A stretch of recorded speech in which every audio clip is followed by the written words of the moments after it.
Bwana, ndani ya kipindi chetu tupo leo, tumepata mgeni. Tupo naye mgeni kutoka kaskazini magharibi huko. Mada ya leo bwana, hapa katikati hapa palikuwa na mzuka hapa, mambo haeleweki hapa kwamba tunataka kuingiza timu, wengine hatutaki kuingiza timu. TFF akaja akajibu mimi kama vipi hivi na hivi na hivi, lakini zile lugha za mheshimiwa hazikueleweka pale, kwamba weka wazi vitu vikae, haikuwezekeka kwamba vipi pale inakuwa kwaje. Ameongea, tunajua kwamba rais anatakiwa aongee kama kauli kama rais. Ngoja tusikilize naye kwamba kiongozi wetu anatoa mada gani pale kuhusu ile habari alizosikia.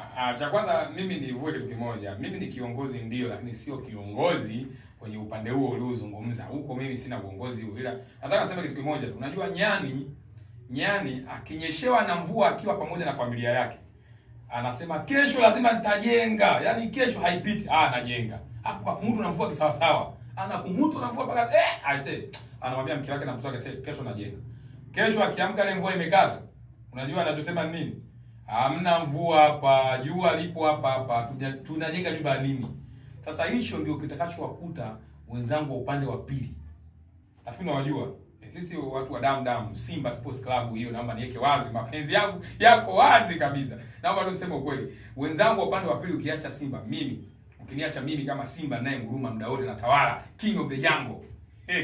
Nataka niwaambie hivi, mvua wanasubiri iwanyeshe kwa mara nyingine. Sasa itakapowanyeshia kwa mara nyingine, naomba wasije wakasema kwamba labda Mungu ni mbaya, kwa sababu Mungu bwana ndio anayofanya hizi hali ya hewa zinakuwa katika mifumo tofauti. Kwa hiyo mimi nawakumbusha kitu kimoja, ukiona mvua inanyesha alafu kesho yake haijanyesha ukasema haitanyesha tena, unakosea.